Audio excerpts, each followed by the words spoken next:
ബിസ്മില്ലാഹിർ റഹ്മാനിർ റഹീം. അല്ലാഹു തആല അഞ്ചാമതായി സീൻ വെക്കുന്നത് എന്ത് പറഞ്ഞുകൊണ്ടെന്നറിയോ? നബിയേ, അങ്ങയുടെ സമുദായത്തിന്റെ സമൂഹത്തിന്റെ ഇടയിൽ നിന്ന് വന്ന പ്രവാചകനാ, അവരുടെ ദുഃഖത്തിൽ പങ്കെടുക്കുന്ന പ്രവാചകനാ, അവരുടെ സന്തോഷത്തില് പങ്കാളിയാകുന്ന പ്രവാചകനാ, അവരോട് കരുണയുള്ള പ്രവാചകനാ. ഇത്രയോ പറഞ്ഞു കൊടുത്തിട്ട് അങ്ങ് അംഗീകരിക്കാത്തവർ വന്നാൽ, അങ്ങയെ വിശ്വസിക്കാത്തവർ വന്നാൽ, അങ്ങയെ ആദരിക്കാത്തവർ വന്നാൽ, അങ്ങയെ പിൻപറ്റാത്തവർ വന്നാൽ, അങ്ങയുടെ ഓരോ കൽപ്പനകളും നിർദ്ദേശങ്ങളും മുന്നറിയിപ്പുകള് കാട്ടിൽ പരത്തുന്ന സമുദായം വന്നാൽ, എന്റെ പെങ്ങന്മാരോട് ഞാനൊന്ന് പറയട്ടെ, അല്ലാഹുവിന്റെ റസൂല് കാണണ്ടാന്ന് പറഞ്ഞ ഒരു വിഭാഗത്തെ ഞാൻ പറഞ്ഞല്ലോ, മദ്യപിക്കുന്നവരാണ്. മറ്റൊരു വിഭാഗത്തെ സാഹചര്യത്തിന്റെ പ്രത്യേകത മനസ്സിലാക്കിയിട്ട് ഞാനെന്ന് പറയുകയാണ്. അല്ലാഹുവിന്റെ റസൂല് പറഞ്ഞു, ഞാൻ എന്റെ കണ്ണുകൊണ്ട് കാണണ്ട എന്ന് പറഞ്ഞ ഒരു വിഭാഗം സ്ത്രീകളാണ്. അവർ വസ്ത്രം ധരിച്ചിട്ടുണ്ട്, പക്ഷേ നഗ്നകളാണെന്ന് പറയുമ്പോ അവർക്ക് മറക്കാതെ പാശ്ചാത്യന്റെ വസ്ത്രം എടുത്തു തന്നാൽ എന്റെ പെങ്ങളെ എങ്ങനെ പ്രവാചക പ്രേമിയായി മാറുക? അല്ലാഹുവിന്റെ വിശുദ്ധമായ ഖുർആൻ അവസാനിപ്പിക്കുന്നത് എന്ത് പറഞ്ഞുകൊണ്ടെന്നറിയോ?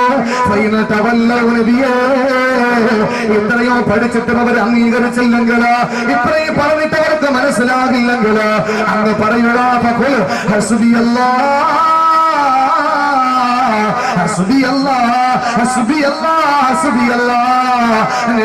പറഞ്ഞു കൊടുത്തേക്ക് എനിക്ക് അല്ല മതി, നിങ്ങൾ എനിക്ക് വേണ്ട, എനിക്ക് ഒരുപാട് അനുയായികൾ വേണമെന്ന് ആഗ്രഹിക്കുന്നില്ല, അന്തസ് നടിക്കുന്നില്ല, എനിക്ക് അന്തസ് നടിക്കണ്ട. പക്ഷേ എന്റെ പ്രിയപ്പെട്ടവര്, വിശ്വാസികളാണ് പരലോകത്ത് വരുമ്പോൾ വിശ്വാസികളുടെ ആധിക്യത്തെ കണ്ടുകൊണ്ട്, വിശ്വാസികളുടെ പെരുപ്പത്തെ കണ്ടുകൊണ്ട് അല്ലാഹുവിന്റെ റസൂല് പറഞ്ഞു, ഒരുപാട് പ്രസവിക്കുന്ന പെണ്ണിനെ കല്യാണം കഴിച്ചോ, നാളെ എന്റെ അനുയായികളുടെ പെരുപ്പം കണ്ടോ ഞാൻ അഭിമാനിക്കുന്നതാ. അഭിമാനമുണ്ട്, പക്ഷേ അഹങ്കാരമില്ല, അന്തസ് നടിക്കൂല. ഹബീബായ നബി തങ്ങളെ തന്റെ അനുയായികളുടെ പെരുപ്പം കണ്ട് സന്തോഷിക്കുമെന്ന് പറയുമ്പോൾ ഹബീബായ നബി തങ്ങളോട് അല്ല പറയുന്ന, നബിയെ, അവര് പിന്തിരിഞ്ഞു പോയാ, അവര് വിശ്വസിച്ചില്ലെങ്കിൽ, അങ്ങ് അംഗീകരിച്ചില്ലെങ്കിൽ അവരോട് പറയുക, അല്ലാഹു എനിക്ക് മതി, പടച്ചോരെനിക്ക് മതി എന്നങ്ങ് പറഞ്ഞേക്ക്. അല്ലേ? അള്ളാഹുവിന്റെ റസൂല് പറഞ്ഞ എല്ലാവരും സ്വർഗത്തിൽ പോകും. കുല്ലു ഉമ്മത്തി യദ്ഖുലൂനൽ ജന്ന, എന്റെ സമുദായപ്പെട്ട എല്ലാവരും സ്വർഗത്തിൽ പോകും. ആരാ പോകാത്തത്? എല്ലാവരും പോകുന്നതാണ്. ഈ നിസ്കാരവും നോമ്പും സംഘടിതമായ ഇബാദത്തിന്റെ പ്രതിഫലം തന്നറിയോ? അള്ളാഹുവിന്റെ റസൂല് പറയാൻ, ചിലര് സ്വർഗത്തിൽ പോയി, നരകാവകാശികൾ നരകത്തിലും പോയി.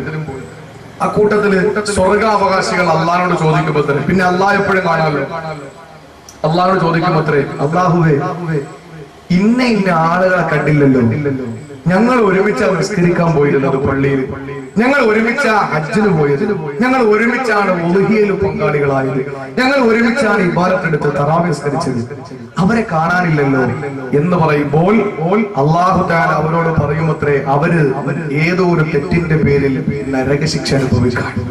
ആ സന്ദർഭത്തിൽ അവരോട് അല്ലാഹു തആല അവരോട് നരക അവകാശികളായി മാറിപ്പോയി എന്ന് പറഞ്ഞപ്പോൾ അവർ അല്ലാഹുവിനോട് പറയുമത്രേ, പടച്ചവനെ, ഞങ്ങളോടൊപ്പം നിസ്കരിക്കാൻ വന്നേല്ലേ, ഞങ്ങളോടൊപ്പം ഉളുഹിയയിൽ പങ്കാളിയായിട്ടല്ലേ, ഞങ്ങളോടൊപ്പം ഹജ്ജിന് വന്നേല്ലേ, അതുകൊണ്ട് അവരെ ഒന്ന് രക്ഷപ്പെടുത്തുന്നതാണ്. അല്ലാഹുവിന്റെ റസൂല് പറയുന്നു, ഈ ഒരൊറ്റ വാക്ക് കാരണത്താൽ അവരെ നരകത്തിൽ നിന്ന് രക്ഷപ്പെടുത്തി അവരുടെ ശുപാർശയിലൂടെ സ്വർഗത്തിൽ കടത്തിക്കൊണ്ടുപോകുമെന്ന് ആദരവായ പ്രവാചകൻ നബി മുഹമ്മദ് മുസ്തഫ. ഒറ്റയ്ക്ക് വീട്ടീകരിക്കുന്ന കാക്കായെ സംബന്ധിച്ചിടത്തോളം കൂട്ടുകാരും പള്ളി വരണം കണ്ടിട്ടില്ലെങ്കിൽ നാളെ സ്വർഗത്തിൽ പോകുമ്പോൾ അവനെ പറ്റി അന്വേഷിക്കാറില്ല. അല്ലേ? നാട്ടിൽ നിസ്കരിക്കാൻ വരാത്ത ഒരാൾക്ക് രോഗം വന്നാൽ ആരെങ്കിലും തിരക്കും? അവരെ നമ്മൾ സാധാരണ കാണാറില്ല. എന്നും പള്ളിയിൽ വരുന്ന ആള് ബാങ്ക് കൊടുത്താൽ അപ്പോൾ പള്ളി വരുന്ന ഒരു സാധുവായ സഹോദരൻ, ഒരു ദിവസം അയാളെ കണ്ടില്ലെങ്കിൽ ജനങ്ങൾ പറയും, ഇന്ന് മറ്റാളെ കണ്ടില്ലല്ലോ, അത്യാവശ്യം കാണും. അടുത്ത വക്കത്തൂടെ വരാതിരുന്നാൽ അന്വേഷിക്കും, അവനെവിടെ പോയി. അടുത്ത വക്കത്തൂടെ വരാതിരുന്നാൽ വീട്ടിൽ ചെല്ലും. അല്ലേ? അവനെവിടെ പോയി, രോഗിയാണോ? അപ്പോഴാണ് അവന്റെ രോഗം അറിയുക. ഇവരിവിടെ നിസ്കരിക്കുമ്പോൾ അവിടെ അല്ലാഹു തആല ആരോഗ്യ സമയത്ത് പള്ളിയിൽ പോയി നിസ്കരിച്ച ചെറുപ്പക്കാരന് ഒരു അനാരോഗ്യം വരുമ്പോൾ, ഒരു അപകടം വരുമ്പോൾ, എന്റെ പൊന്നുമോനെ വീട്ടിലെ കിടക്കയിലേക്ക് കിടക്കുമ്പോ നിസ്കരിച്ചതിന്റെ പ്രതിഫലം അല്ലാഹു രേഖപ്പെടുത്തുകയാണ്. അള്ളാഹു രേഖപ്പെടുത്തുകയാണ്. നിന്നെ ജനങ്ങൾ തിരിച്ചറിയണോ, നീ പള്ളിയിൽ പോകുന്നവനാകണം. ലാ സ്വലാത്ത ലിജാരിൽ മസ്ജിദി ഇല്ലാ ഫിൽ മസ്ജിദി. പള്ളിയുടെ അയൽവാസിക്ക് പള്ളിയിലല്ലാതെ നിസ്കാരം ഇല്ലെന്നാണ്. അവൻ പറയും, സാറേ ഞങ്ങളുടെ പള്ളിയിൽ അയൽവാസിയാകണമെങ്കിൽ 40 വീടിന്റെ ഇപ്പുറത്ത് വേണ്ടേ? എടോ, മടവൂര് പള്ളിയിൽ നിന്ന് അല്ലെങ്കിൽ പള്ളിക്ക പള്ളിയിൽ നിന്ന് അല്ലെങ്കിൽ കാട്ടുപുറശ്ശേരി പള്ളിയിൽ നിന്ന് 40 വീട് ഇങ്ങോട്ടില്ലെങ്കിലും ഇവിടെ നിന്ന് ഇങ്ങോട്ട് എണ്ണി നോക്കിയേ, തോളൂര് തയ്ക്കാവിൽ നിന്ന് 6 വീടപ്പുറത്തല്ലേ നിന്റെ വീട് പള്ളി. എന്റെ സഹോദരങ്ങളെ, ഓരോ പള്ളി അല്ലെങ്കിൽ അടുത്ത പള്ളിയുമായിട്ട് നമുക്ക് അടുപ്പമുണ്ട്. അതുകൊണ്ട് നമുക്ക് പള്ളിയാണ് നിസ്കാരം, നമുക്ക് പള്ളിയിലാണ് നിസ്കാരം ഉള്ളത്. അങ്ങനെ പോയാലുള്ള ഗുണമതാണ്. എന്റെ പ്രിയപ്പെട്ട സഹോദരങ്ങളെ, അല്ലാഹുവിന്റെ റസൂൽ പറഞ്ഞു, കുല്ലു ഉമ്മത്തി യദ്ഖുലൂനൽ ജന്ന. എന്റെ സമുദായം മുഴുവനും സ്വർഗ്ഗത്തിൽ പോകും. എല്ലാവരും പോകും. പോകാൻ കഴിയാത്തവരൊക്കെ അല്ലാഹു തആല പല കാരണങ്ങൾ കൊണ്ട് രക്ഷപ്പെടുത്തും. എന്തെല്ലാം കാരണങ്ങൾ കൊണ്ടാണ് രക്ഷപ്പെടുത്തുക? സ്വർഗ്ഗത്തിന്റെ മുമ്പിൽ വഴക്ക് കൂടുന്ന 3 വിഭാഗത്തെ പറ്റി അല്ലാഹു റസൂൽ പഠിപ്പിച്ചു. സ്വർഗ്ഗത്തിന്റെ മുമ്പിൽ വഴക്കൂടുന്ന 3 വിഭാഗത്തെ പറ്റിയിട്ട്. ഒരാള് ധർമ്മിഷ്ഠനാണ്, അയാൾക്ക് ആദ്യം സ്വർഗത്തിൽ കയറണം. രണ്ടാമതൊരു പണ്ഡിതനാണ്, അയാൾക്ക് ആദ്യം സ്വർഗത്തിൽ കയറണം. മൂന്നാമത്തൊരു ഹാജിയാര, അയാൾക്ക് ആദ്യം സ്വർഗത്തിൽ കയറണം. ജിബ്രീൽ വന്നിട്ട് അവരുടെ ഇടയിൽ മധ്യസ്ഥത വഹിക്കുമെന്നാണ്. എന്താ? ധർമ്മിഷ്ഠനോട് ചോദിക്കും, എന്താ നിന്റെ പ്രശ്നം? എന്റെ നാട്ടില് 5 പൈസ ആരും കൊടുക്കൂല. പക്ഷെ ഞാൻ ഏത് വിഷയത്തിന് മുമ്പന്തിയില്ല. പള്ളിപ്പണി വന്നാൽ ഞാൻ അപ്പോൾ 10,000, എന്ത് വന്നാലും ഞാൻ 50,000. അതുകൊണ്ട് എനിക്കാണ് സ്വർഗത്തിൽ പോണ്ടേ. ആചാരോട് നിങ്ങളുടെ പ്രശ്നം, നാട്ടിൽ ആദ്യമായിട്ട് ഹജ്ജിന് പോയാൽ ഞാൻ, അപ്പൊ സ്വർഗത്തിന് ആദ്യമായിട്ട് എനിക്ക് പോണ്ടേ? അവർ 2 പേരോട് ചോദിക്കും, നിങ്ങൾക്ക് ധർമ്മം ചെയ്താൽ കൂലി കിട്ടുന്ന പഠിപ്പിച്ചാരാണ്? നിങ്ങൾ ഹജ്ജിന് പോയാൽ കൂലി ഉണ്ടെന്ന് പഠിപ്പിച്ചാരാ? അത് എനിക്കൊന്നും മുസ്ലിയാരാ എന്നാ മാറിക്കൂട്. അയാള് കയറട്ടെ. മുസ്ലിയാര് പറയുന്നുണ്ടെന്നറിയോ? ചാടിയൻ കയറൂല. അദ്ദേഹം പറയും, അല്ലാഹുവേ, ഈമ പഠിക്കാൻ എന്റെ മാതാപിതാക്കൾ എന്നെ ഈമ പഠിപ്പിക്കാൻ അവർക്ക് കഴിവില്ലായിരുന്നു. എനിക്ക് കിതാബ് വാങ്ങിത്തരാ, വസ്ത്രം വാങ്ങിത്തരാ, ഭക്ഷണം തരാ അവർക്ക് കഴിവില്ലായിരുന്നു. അല്ലാ, അന്നെന്നെ സഹായിച്ച ഈ ധർമ്മിട്ടനാ. അതുകൊണ്ട് ആ ധർമ്മിട്ടന്റെ ധർമ്മം കൊണ്ടാ എനിക്ക് പഠിക്കാൻ കഴിഞ്ഞതല്ല. അതുകൊണ്ട് അയാള് സ്വർഗ്ഗത്തിൽ പോട്ടെ, പിന്നെ ഞാൻ പോകാമെന്ന് പറഞ്ഞു. എന്റെ സഹോദരങ്ങളെ, ആ പണ്ഡിതന് മാറിക്കൊടുക്കുന്ന ധർമ്മിട്ടന് സ്വർഗ്ഗത്തിൽ ആദ്യമായി കടന്നു പോകുമെന്ന് സ്വാദിഖുൽ മസ്തൂഖ് നബി മുഹമ്മദ് മുസ്തഫ അല്ലാഹുവിന്റെ റസൂൽ പറയുകയാണ്. അപ്പൊ എന്റെ പ്രിയപ്പെട്ട, പല കാരണങ്ങൾ കൊണ്ടാ സ്വർഗ്ഗത്തിൽ പോവുക. ചിലർ പോകുന്നുണ്ട് അതുവരെ നരകാവകാശങ്ങളുടെ പ്രവർത്തന ചെയ്യുക. കുടിച്ചും പെടുത്തും പെണ്ണു പിടിച്ചും പിടിച്ചു പറിച്ചു തിന്മകളുമായി കഴിയുന്ന ഒരു മനുഷ്യൻ അവസാനം മരിക്കുന്നതിന് ഒരു 10 മിനിറ്റ് മുമ്പ് പെട്ടെന്നൊരു മാറ്റം. അള്ളാഹുവേ, ചെയ്തൊക്കെ തെറ്റായിപ്പോയി, റബ്ബേ എന്നെ എങ്ങനെ രക്ഷപ്പെടുത്തണം എന്ന് പറഞ്ഞ അയാള് ഇസ്ലാം മതത്തിന്റെ മുഴുവൻ നിയമങ്ങളും പാലിച്ച് ജീവിക്കാൻ തുടങ്ങുമ്പോൾ മരിച്ചു പോയാൽ നബി മുഹമ്മദ് മുസ്തഫ സമൂഹം മൊത്തവും പറഞ്ഞു, അയാൾ നല്ല മനുഷ്യനാണ്. അയാളുടെ മോനുണ്ടായിരുന്നെങ്കിൽ എന്റെ മോക്ക് കെട്ടിച്ചു കൊടുക്കാറുണ്ട്. എല്ലാവരും പറഞ്ഞു അത്ര വലിയ ദീനിയാണ്, അത്ര വലിയ സെറ്റപ്പാണ്. അവര് കദ്ദാ തോതും, പെണ്ണാണെങ്കിൽ കുത്തുബിയ തോതും, വാപ്പാണെങ്കിൽ കോഴി ഇറക്കും, ഭയങ്കര ദീനാണ്. എല്ലാവരും നല്ല ജീവിതം. അവസാനം മരിക്കുന്നതിന്റെ തലേ ദിവസം എന്തെങ്കിലുമൊക്കെ കുഴപ്പങ്ങൾ കാണിച്ച് അയാൾ നരകത്തിന്റെ പ്രവർത്തനം ചെയ്തപ്പോൾ നരകത്തിൽ പോകുമെന്ന് നബി മുഹമ്മദ് മുസ്തഫ. ഒരാൾ നമ്മൾ നല്ലതുപോലെ ജീവിച്ച മനസ്സിൽ അൽഹംദുലില്ലാ നല്ലതുപോലെ. പക്ഷെ വേറൊരു കാര്യം, ആശുപത്രി കിടക്കാൻ ഡോക്ടർ പറഞ്ഞു ഇനി ഇയാൾ രക്ഷപ്പെടില്ല എന്ന് പറഞ്ഞ് ബന്ധുക്കളെ കൊണ്ട് ഒപ്പിട്ട് വാങ്ങുമ്പോഴും ഉടനെ അശ്ഹദു അല്ലാ ഇലാഹ ഇല്ലല്ലാഹ് പടച്ചോനെ നിസ്കരിച്ചിട്ടേ കൊള്ളാം, അതല്ലാഹ് വേണ്ട, അതൊന്നും സ്വീകരിക്കും. എന്തുകൊണ്ടാണ്? അങ്ങനെയാണെങ്കിൽ ഫിർഔനിന്റെ തൗബ സ്വീകരിക്കുവാൻ, ഫിർഔൻ ചെങ്കടലിന്റെ മുമ്പിൽ നിൽക്കാൻ, മൂസാ നബിയും പരിവാരങ്ങളും ചെങ്കടലിൽ ചാടി രക്ഷപ്പെടാൻ പോവാൻ, അള്ളാന്റെ കൽപ്പനയല്ലേ. ആ സന്ദർഭത്തിൽ ഫിർഔൻ ഇരിക്കുന്ന കുതിര ചാടൂല. ഫിർഔന് ചാടണമെന്നുണ്ട് അവനെ കൊല്ലാൻ മൂസാ നബി. പക്ഷേ കുതിരയ്ക്ക് ചാടാൻ മനസ്സൊന്നുമില്ല, പേടിച്ചു. മൂസാ നബി ജിബ്രീൽ അലൈഹിസ്സലാത്തു വസ്സലാം ആ സന്ദർഭത്തിൽ പെൺകുതിരയുടെ പുറത്ത്, തഫ്സീറുകളിൽ കാണാം, പെൺകുതിരയുടെ പുറത്ത് ജിബ്രീൽ വന്നു എന്നാണ്. ഒരൊറ്റ ചാട്ടം ചെങ്കടലിൽ. ഫിർഔൻ ഇരിക്കുന്ന ആൺകുതിരയുടെ പുറത്താണ്. പെണ്ണിന്റെ മണ അടിച്ച കുതിരയാലും ചാടും, മനുഷ്യനായാലും ചാടും. ഒരൊറ്റ ചാട്ടം ജിബ്രീൽ മാറി പോയി. ഫിർഔൻ മുങ്ങിച്ചത്തു. മുങ്ങിച്ചാകാൻ നേരത്ത് വാ പിളർത്തി വിളിക്കുകയാണ്, ആമന്നാ ബിറബ്ബി മൂസാ, ആമന്നാ റബ്ബി മൂസ, മൂസാന്റെ പടച്ചോനെ കൊണ്ട് ഞാൻ വിശ്വസിക്കുകയാ. ആ സന്ദർഭത്തില് ജിബ്രീൽ കടന്നു വന്നവത്രേ. ആ ചെങ്കടലിന്റെ അടിയിൽ പോയി ഒരു പിടി ചെളിവാരി നേരെ കടന്നു വന്ന് വാ പിളർത്തിയ ഫിർഔനിന്റെ വായിൽ കുത്തിയിറക്കി വെച്ചു. മിണ്ടി പോകരുത്, ഇത്രയും നാളേക്ക് വിശ്വസിക്കാൻ വയ്യല്ലേ, ഇപ്പൊ നീ വാ വരണ്ട ശൈത്താനെ വാതറണ എന്ന് പറഞ്ഞിട്ട് ചെളി അവന്റെ വായിൽ കുത്തിയിറക്കി വെച്ചു കൊടുത്തു എന്ന് തഫ്സീറിന്റെ ഇമാം സ്വാബി, ഇമാം ഇബ്നു കസീർ, ഇമാം ഖാസിർ റഹിമഹുല്ലാഹ് അടക്കമുള്ള തഫ്സീറിന്റെ ഗ്രന്ഥങ്ങളിൽ കാണാൻ കഴിയുന്നു. അതാണ് അവസാന നിമിഷത്തിൽ വിശ്വസിക്കാൻ പോകുന്നൊരു കാര്യമില്ല എന്ന സഹോദരങ്ങളെ. പക്ഷെ ഒരു വേള നമുക്കൊരു ചിന്ത ഉണ്ടാകുന്നത്, അള്ളാഹുവിന്റെ റസൂല് പറഞ്ഞു എങ്ങനെയെങ്കിലും ഒക്കെ ആരെങ്കിലും സ്വർഗത്തിൽ അള്ളാഹു തആല കടത്തു ഉറപ്പായി, എങ്ങനെയെങ്കിലും അള്ളാഹു. അതുകൊണ്ടാണല്ലോ ഫർളിൽ എന്തെങ്കിലും പോരായ്മ വന്നാൽ, ഫർദില്ലെങ്കിലെന്നല്ല, ഫർദിൽ എന്തെങ്കിലും പരിഹരിക്കപ്പെടാൻ പറ്റുന്ന ചില കാര്യങ്ങൾ വന്നു പോയാൽ അള്ളാഹു പറയും സുന്നത്തെങ്കിലും ഉണ്ടോ നോക്കി ഇവനെ കയറ്റി വിട്ടേക്ക് സ്വർഗത്തിൽ, എങ്ങനെയെങ്കിലും പോകട്ടെ, എങ്ങനെയെങ്കിലും പോകട്ടെ. എന്റെ പ്രിയപ്പെട്ടവരെ, എല്ലാവരും സ്വർഗത്തിൽ പോകും. അള്ളാഹു റസൂൽ പറഞ്ഞു കുല്ലു ഉമ്മത്തി യദ്ഖുലൂനൽ ജന്ന. അഞ്ചാമത് അല്ലാഹു തആല പറഞ്ഞതാണ്, നബിയെ അവരെ പിൻപറ്റിയില്ലെങ്കിൽ, അങ്ങ് അംഗീകരിച്ചില്ലെങ്കിൽ അവരോട് പറഞ്ഞു കൊടുത്തേക്ക്, അല്ലാഹ് എനിക്ക് മതിയെന്ന് പറഞ്ഞു കൊടുത്തേക്ക്. ഹബീബായ നബി തങ്ങൾ പറയുന്ന കുല്ലു ഉമ്മത്തി യദ്ഖുലൂനൽ ജന്ന, എന്റെ സമുദായം മുഴുവൻ സ്വർഗ്ഗത്തിൽ പോകും. പക്ഷേ ഇല്ലാ മൻ അബാ, വിലങ്ങി നിൽക്കുന്നവനൊഴിച്ച്, വിലങ്ങ് തടിയായി നിൽക്കുന്നവന് സ്വർഗത്തിൽ കയറാൻ പറ്റൂല. സഹാബത്തിന് മനസ്സിലായില്ല. അവർ ചോദിച്ചു പാല് ആരാ വിലങ്ങി നിൽക്കുക, ആരാ വിലങ്ങി നിൽക്കുക? അള്ളാഹുവിന്റെ റസൂല് പറഞ്ഞു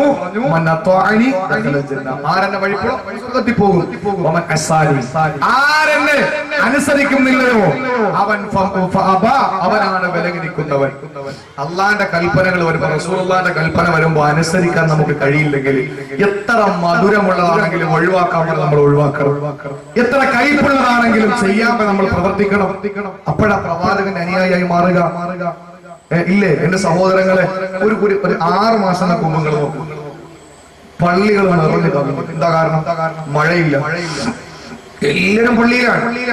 പള്ളി തികയാത്തവര് മൈതാനത്തിറങ്ങി നിസ്കാരവും ദുആയും കരച്ചിലും മൂക്കളെ പിടിച്ച് ഒരു ബഹളം തന്നെ. അവർ ദ്വാരകൾ അല്ലാഹുവേ ഞങ്ങൾക്ക് കിട്ടിയില്ലെങ്കിലും കുഴപ്പമില്ല, പശുവിനും പോത്തിന് എരുമക്കെങ്കിലും വെള്ളം കൊടുക്കണേ അല്ലാ, അതിന്റെ കൂടെ നമ്മുടെ കുടിക്കാൻ എങ്ങനെയെങ്കിലും നീ വെള്ളം തരണം, മഴ പെയ്യണം.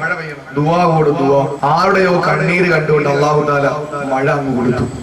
പിറ്റേന്ന് പോലെ പള്ളിയിൽ ഒരു തരമില്ല. എന്താ കാരണം വരാത്ത പള്ളിയിൽ? മഴയില്ലേ, എങ്ങനെ വരും? ഇന്നലെ വന്നതാ, അത് മഴയില്ലേ? നമ്മൾ നന്ദിയിട്ടവരൊക്കെ ആലോചിച്ച് നോക്കി.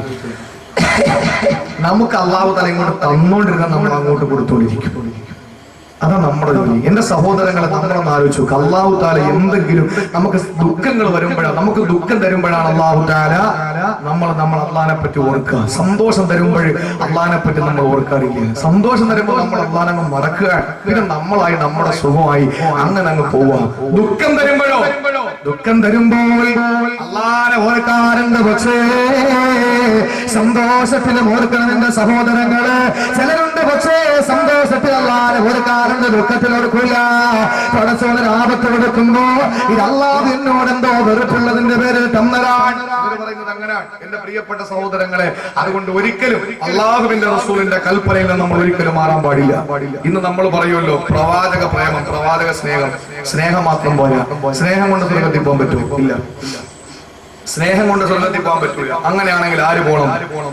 സ്നേഹം കൊണ്ട് റസൂലുള്ളാഹിനെ സ്നേഹിച്ച് സ്നേഹിച്ച് സ്നേഹിച്ച് തന്റെ അകതാരിന്റെ അകക്കാമ്പ് മുഴുവനും അനുരാഗത്തിന്റെ ഒരുപാട് പ്രവാചക പ്രേമത്തിന്റെ സ്ഥാനമാനങ്ങൾ റസൂലുള്ളാഹിയുടെ ആ ഒരു ജീവിതത്തിന്റെ സ്നേഹത്തിന്റെ നിമിഷങ്ങള് തന്റെ ഹൃദയത്തിൽ പ്രതിഷ്ഠിച്ച സഹാബത്തുണ്ടായിരുന്നു. അപ്പോൾ റസൂൽ പറഞ്ഞത് എന്താണ്? വേറെ ആരുമല്ല, മഹാനായ റബീഅത്ത് ഇബ്നു കഅബ് റളിയല്ലാഹു തആല അൻഹു. റബീഅത്ത് റളിയല്ലാഹു തആല അൻഹു. ആരാ റബീഅത്ത്? റബീഅത്ത് മുസ്ലിമായ ഉടനെ അദ്ദേഹത്തിന് വലിയൊരു ആഗ്രഹം, റസൂലുള്ളാഹിനെ വെള്ളം കൊടുക്കാനും വുളൂ ചെയ്യാൻ വെള്ളം കൊടുക്കാനും നബിതങ്ങൾക്ക് കുടിക്കാൻ വെള്ളം കൊടുക്കാനും. അപ്പൊ അതുപോലെ റസൂലുള്ളാഹിക്ക് ആവശ്യമായതൊക്കെ കൊടുക്കാനുള്ള വല്ലാത്തൊരു പൂതിയാണ് റബീഅത്തിനുള്ളത്.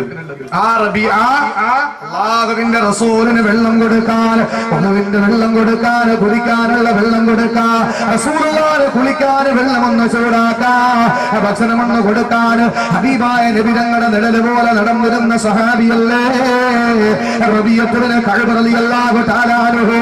ഇന്ന് പ്രവാചകൻ സ്നേഹിക്കുന്നവരാ ഞാനും നിങ്ങള്. അതുകൊണ്ടല്ലേ എന്റെ സഹോദരങ്ങള് പ്രവാചകന്റെ തലപ്പാവിൽ ബോംബ് സംസ്കാരത്തിന്റെ അടയാളം വെച്ചപ്പോ ആ പ്രവാചകന് വേണ്ടിയിട്ട് മരിക്കാൻ തയ്യാറായവരല്ലേ. ആ പ്രവാചകന്റെ എതിരെ നടന്ന ഓരോ കാട്ടോണകളോ അതെല്ലാം അല്ലാഹുവിന്റെ വിശുദ്ധമായ ഖുർആൻ പറഞ്ഞതുപോലെ സർവസത്യക്കാലം പ്രവാചകനെ സ്നേഹിക്കണമെന്ന് പറയുമ്പോൾ ആ ഒരു പ്രത്യേക ശാസ്ത്രത്തിന്റെ അനുയായികളായി മാറിയ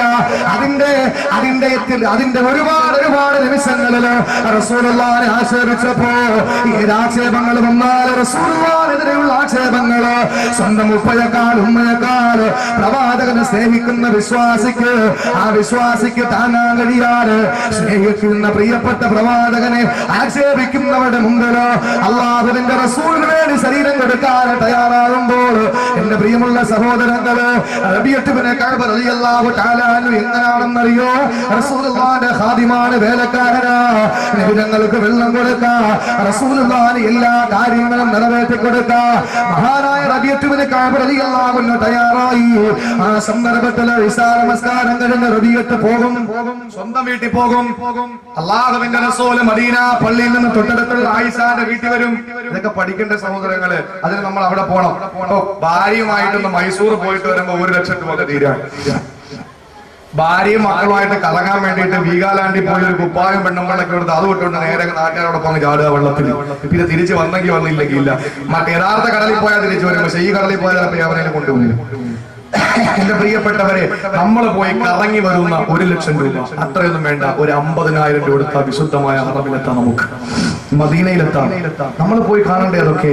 ആ മദീനയിൽ റസൂൽ ഇന്ന് അന്ത്യവിശ്രമം കൊള്ളുന്നത് ആയിഷാന്റെ വീട്ടിലാണ്. ആയിഷ ബിയുടെ വീടാണ്. തൊട്ടപ്പുറത്ത് 2 റക്അത്ത് നിസ്കരിക്കാൻ നമ്മൾ മത്സരിക്കുന്ന മാബൈന ഖബരി വി മിംബരി എന്ന് പറഞ്ഞ ഭാഗം, അതാണ് റസൂലുള്ളാഹിന്റെ മദീനത്തെ പള്ളി. ആ മദീന പള്ളിയില് അല്ലാഹുവിന്റെ പ്രിയപ്പെട്ട പ്രവാചകൻ മദീനത്തെ പള്ളിയിൽ നിസ്കാരം കഴിഞ്ഞ് ഇശാ നിസ്കാരം കഴിഞ്ഞ് ആ വീട്ടിലേക്ക് പോകാൻ വേണ്ടി ഒരുങ്ങുമ്പോ റബീഅത്ത് ഇബ്നു കഅബ് റളിയല്ലാഹു അൻഹു സ്വന്തം വീട്ടിൽ പോകും. അതുവരെയും രാവിലെ സുബഹി മുതൽ റസൂലുള്ളാഹിന്റെ നിഴല് പോലെയുണ്ട്. പക്ഷേ റബീഅത്ത് ഇബ്നു കഅബ് റളിയല്ലാഹു അൻഹു ഇശാ നമസ്കാരം കഴിഞ്ഞ് പൊന്നാര നബി തങ്ങളുടെ വീട്ടിലേക്ക് പോകാൻ ഒരുങ്ങുമ്പോ റബീഅത്ത് തന്റെ വീട്ടിലേക്ക് പോകാൻ ഇറങ്ങുന്നു. ആ നിമിഷത്താണ് റബീഅത്തിന്റെ മനസ്സ് മന്ത്രിക്കുന്നത്. വേണ്ട റബീആ, നിന്റെ വീട്ടില് പോകണ്ട മോനെ, പോകണ്ട. എന്തുകൊണ്ടെന്നറിയോ? റസൂല് രാത്രി കിടന്നു ഉറങ്ങാതെ കിടക്കുമ്പോ റസൂലുള്ളാഹിന് എന്തെങ്കിലും ഒരു ആവശ്യം വന്ന ആരാവുന്ന സഹായിക്കുക, ആരാവുന്ന റസൂലുള്ളാഹിനെ കൂട്ടായില്ലത് ആരാണ്? അതുകൊണ്ട് റബീഅത്ത് നീ പോകണ്ട, റസൂലുള്ളാഹിന്റെ വീട്ടുമുട്ടെട്ടുകളാ. റബീഅത്തിന്റെ മനസ്സ് മന്ത്രിക്കും. റബീഅത്ത് റളിയല്ലാഹു അൻഹു നേരെ വന്ന് റസൂലുള്ളാഹിന്റെ വീട്ടുമുറ്റത്ത് കിടക്കാം. നബി തങ്ങൾ പാതിരാത്രി നമസ്കാരത്തിന് വേണ്ടി എഴുന്നേൽക്കുമ്പോ വീടിന്റെ മുമ്പിൽ റബീഅത്ത് കിടക്കുകയാണ്. ഇങ്ങനെ പല സന്ദർഭങ്ങൾ ഉണ്ടായിട്ടുണ്ട്. റബീഅത്ത് എന്താ പോകാത്തത്? നബി, ഞാൻ പോകുമ്പോ രാത്രി എന്തെങ്കിലും ആവശ്യം നമുക്ക് വന്നാൽ പിന്നെ ആരാ ഉള്ളത്? ആരുമില്ലല്ലോ, എന്ന് നിങ്ങൾ വിളിക്കുകയില്ല, അതുകൊണ്ട് ഞാൻ പോകാത്തതാണ്. അല്ലാഹുവിന്റെ റസൂല് എന്ത് സന്തോഷം കിട്ടിയാലും എന്ത് ഇങ്ങോട്ട് കിട്ടിയാലും അങ്ങോട്ട് കൊടുക്കുന്ന റസൂലുള്ളാഹിന്റെ പതിവാ. ആരെന്ത് ഹദിയ കൊടുത്താൽ ആ ഹദിയ മുഴുവനും തന്റെ കുടുംബത്തിലെ തന്റെ പ്രിയപ്പെട്ട സഹാബത്തിന് കൊടുക്കുമായിരുന്നു. പക്ഷേ റസൂലുള്ളാഹി എന്ത് കിട്ടിയാൽ ആരാണോ പ്രവാചകന് ഹദിയ കൊടുത്തത് അവർക്ക് തിരിച്ചു കൊടുത്ത് അവർക്ക് കൂടെ പ്രത്യുപകാരം ചെയ്യുമായിരുന്ന പ്രവാചകന് ഇതുപോലെ ഒരുപാട് സന്തോഷം പങ്കുകൊടുത്ത റബീഅത്ത് ഇബ്നു കഅബ് റളിയല്ലാഹു അൻഹുവിനെ വിളിച്ചിട്ട് ചോദിക്കുകയാണ്, റബീഅത്തേ, എന്നെ ഇത്രത്തോളം സ്നേഹിക്കുന്ന നിനക്ക് എന്നോട് എന്ത് വേണോ ചോദിക്കാം. എന്ത് വേണോ ചോദിച്ചോ, ഞാൻ അല്ലാഹുവിനെ വാങ്ങിത്തരാം. എന്ത് വേണോ ചോദിച്ചോ. റബീഅത്ത് റളിയല്ലാഹു തആല അൻഹു ആ സന്ദർഭത്തിൽ ചിന്തിച്ചു, ഞാൻ പാവപ്പെട്ടവനാണ്. സുഫത്തിന്റെ അഹ്ലുകാരിൽ എന്നെയും റസൂൽ ഉൾപ്പെടുത്തിയിട്ടുണ്ട്. പാവപ്പെട്ടവരാണ് സുഫത്തിന്റെ അഹ്ലുകാര്. അതിൽ നിന്നാ സൂഫിയാക്കൾ എന്ന പേര് വന്നത്. എന്റെ സഹോദരങ്ങളെ, സുഫത്തിന്റെ അഹ്ലുകാര് അവരുടെ പുറകെ നിസ്കരിക്കുന്ന സഹാബത്ത് അവര് സുജൂദിൽ പോകുന്നതിന് മുമ്പ് പുറകെ നിൽക്കുന്ന സഹാബത്ത് സുജൂദിൽ പോകും. അതിന് കാരണമുണ്ട്. അത് ഞാൻ അതിന്റെ വ്യാപ്തിയൊന്നും പറയുന്നില്ല.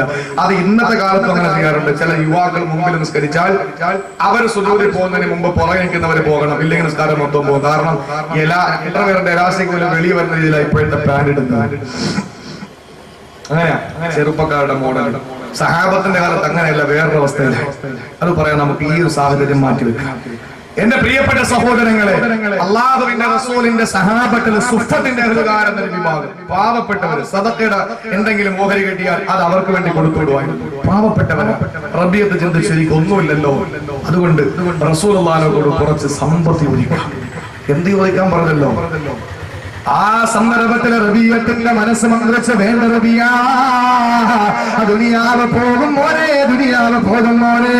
അതുകൊണ്ട് അല്ലാഹുവിന്റെ റസൂലിനോട് കിട്ടിയൊരവസരം നീ ചോദിക്കേണ്ടത് സമ്പത്തല്ല, ധനമല്ല, മഹത്വമല്ല, ഈ ദുനിയാവിന്റെ സുഖാഡംബരങ്ങളല്ല, വിഭവങ്ങളല്ല. പൊന്നുമോനെ റബിയത്ത്, പ്രവാചകനോട് ചോദിക്കേണ്ടത് എന്താണെന്നറിയോ? അല്ലാഹുവിന്റെ റസൂലിന്റെ മുമ്പിൽ വന്നു. അല്ലാഹുവിന്റെ റസൂലിന്റെ മുമ്പിൽ വന്നപ്പോ റബിയത്തിനോട് ചോദിക്കുന്നു, റബിയ, പൊന്നുമോനെ ചോദിക്കടാ, പൊന്നുമോനെ നിനക്ക് തരാ. അല്ലാഹുവിന്റെ നബിയേ, നബിയേ, ചോദിക്കുന്നത് എനിക്ക് തരുമോ? അതേ റബിയത്തെ, നിനക്ക് ഞാൻ തരാ, സംശയിക്കണ്ട. അല്ലാഹുവിന്റെ റസൂലിനോട് റബിയത്ത് ചോദിച്ചതെന്നറിയോ? മുറാഫഖതക ഫിൽ ജന്ന, സ്വർഗ്ഗത്തിൽ അങ്ങയോടൊപ്പമുള്ള സാമീപ്യം എനിക്ക് തരുമോ? സ്വർഗ്ഗത്തിൽ അങ്ങയോടൊപ്പം എനിക്ക് കഴിയാനുള്ള ഭാഗ്യം തരുമോ? അങ്ങയുടെ കൂട്ടുകാരനായി, സ്വർഗ്ഗത്തിന്റെ സന്തോഷത്തിന്റെ കൂട്ടുകാരനാക്കി എന്നെ മാറ്റുമോ നബിയേ? റബിയത്തുബ്നു കഅബ് റളിയല്ലാഹു അൻഹു ചോദിക്കുകയാ, എനിക്കും നിങ്ങൾക്കും ഒരു അവസരം കിട്ടിയാൽ ചോദിക്കുന്നതെന്താ? എന്റെ പ്രിയപ്പെട്ടവരെ, ചെറിയ അവസരങ്ങൾ കിട്ടുമ്പോ നമ്മുടെ പൊന്നുമക്കളെ പോലെ നമ്മൾ വില കൊടുക്കാറ്, പൊന്നുമക്കളെ പോലെ നമ്മൾ ദുനിയാവിന്റെ സുഖാഡംബരത്തിന് വേണ്ടി മാറ്റിവെക്കുന്നില്ലേ? എന്റെ പ്രിയപ്പെട്ടവരെ, ഐഡിയ സ്റ്റാർ സിംഗറിനാകട്ടെ, റിയാലിറ്റി ഷോകളിലാകട്ടെ, പൊന്നുമക്കളെ 18 വയസ്സുള്ള 20 വയസ്സുള്ള പൊന്നുമോള് മുട്ടര് പാവാട ഉടുപ്പിച്ചുകൊണ്ട് ജഡ്ജിമാരുടെ മുമ്പിൽ പാട്ട് പാടാനും ആടാനും പാടാനും വിട്ടുകൊണ്ട് നമ്മുടെ പൊന്നുമക്കളെ പാടിത്തീരുമ്പോ ജഡ്ജിമാര് മാർക്കിടുകയാണ്. നിന്റെ പൊന്നുമോള്, നിന്റെ പൊന്നുമോളെ മാർക്കിടുകയാണ്. പാട്ടിന് മാത്രമല്ല, അവൾക്ക് അത് പോരാ, ഇത് പോരാ, അവിടെ അത് പോയി, ഇവിടെ ഇത് പോയി, അതൊട്ടില്ല ഇതൊട്ടില്ല എന്ന് പറഞ്ഞ് നിന്റെ പൊന്നുമോളെ മാർക്കിടുമ്പോ നാണം കെട്ട മുസ്ലിമേ, ഹിജാബ് ധരിച്ചിട്ടുണ്ടോ? നിന്റെ പൊന്നുമോളെ എന്തിനാ നീ പറഞ്ഞു വിടുന്നത്? എന്റെ പ്രിയപ്പെട്ട മുസ്ലിം ചെറുപ്പക്കാരാ, നമസ്കാരത്തിന്റെ വരുമ്പോ തൻ ചന്ദ്രക്കല പോലെ നെറ്റിത്തരത്തിലില്ല. എന്റെ മുസ്ലിമേ, നിന്റെ പൊന്നുമോടെ ശരീരം വിറ്റ് വേണോ നിനക്ക് കൊച്ചിയിലെ ഫ്ലാറ്റ്? നിന്റെ ശരീരം വിറ്റ് വേണോ? നിന്റെ പൊന്നുമോടെ ശരീരം വിറ്റ് വേണോ നിനക്ക് എറണാകുളത്തെ വലിയ വീട് വാങ്ങാ? എന്റെ പ്രിയപ്പെട്ടവരെ, എനിക്കും നിങ്ങൾക്കും അങ്ങനെ ഒരു അവസരം കിട്ടിയ ഞാനും നിങ്ങൾ ചോദിക്കുന്ന ദുനിയാവല്ലേ? പക്ഷേ റബിയത്തുബ്നു കഅബ് റളിയല്ലാഹു അൻഹു ചോദിച്ചു, മുറാഫഖതക ഫിൽ ജന്ന, നബിയേ, സ്വർഗ്ഗത്തിലെ ഒരു കൂട്ടുകാരനായി എന്നെ തിരഞ്ഞെടുക്കോ? സ്വർഗ്ഗത്തിലെ ഒരു കൂട്ടുകാരനായി എന്നെ തിരഞ്ഞെടുക്കോ? നമ്മളാണെങ്കിൽ നേതാവാണെങ്കിൽ പറയും, ഓക്കേടാ കിട്ടോ. അല്ലാഹുവിന്റെ റസൂൽ പറഞ്ഞ എന്തെന്നറിയോ? ശരി ശരി, സ്വർഗ്ഗത്തിലെ നിന്റെ കൂട്ടുകാരനായി നിന്നെ. ആരോടാ പറയാ? സ്നേഹം കൊണ്ട് റസൂലുള്ളാഹിനെ വീർപ്പ് മുട്ടിച്ച സഹാബി. പാതിരാത്രി വീട്ടിൽ പോകാതെ റസൂലുള്ളാഹിന്റെ പടിവാതിൽക്കൽ റസൂൽ അറിയാതെ കടന്നിട്ട് രാത്രി എന്തെങ്കിലും ആവശ്യം വരുമോ എന്ന് പേടിച്ചുകൊണ്ട് വീട്ടിൽ പോകാതെ സർവസ്വവും പ്രവാചകന്റെ മുമ്പിൽ അടിയറവ് പറഞ്ഞ സഹാബി റബീഅത്തുബ്നു കഅബ്. ആ സഹാബി അല്ലാഹുവിന്റെ പ്രിയപ്പെട്ട പ്രവാചകനോട് പറഞ്ഞത് സ്വർഗ്ഗത്തിൽ ഒരു കൂട്ടുകാരനാക്കണം. അത്ര സ്നേഹമുള്ള ഒരു സഹാബിയോട് നബി തങ്ങൾ പറഞ്ഞെന്തെന്നറിയോ? നിന്നെ ആ സ്വർഗ്ഗത്തിലെ കൂട്ടുകാരനാക്കാൻ. പക്ഷേ പക്ഷേ